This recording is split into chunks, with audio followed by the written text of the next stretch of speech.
বিশ্বকর্মা পূজার দিনে স্পিড বোটে চড়ে দেশীয় অস্ত্রের মহড়া দিয়েছে কিশোর তরুণরা। রামদা ও চাইনিজ কুড়াল সহ অস্ত্র হাতে তাদের ঘুরে বেড়ানোর ভিডিও ফেসবুকে ছড়িয়ে পড়তে এলাকা জুড়ে আতঙ্ক দেখা দেয়।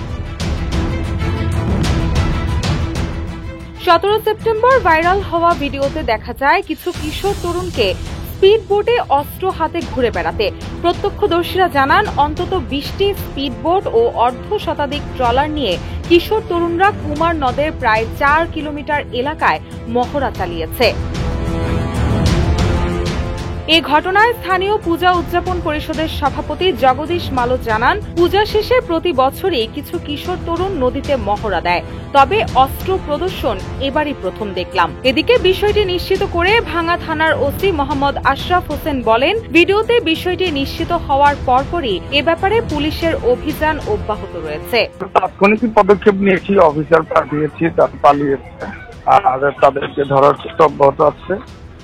ব্যবস্থা আছে। রুশা সুর, নিউজ ডেস্ক, ইত্তেফাক।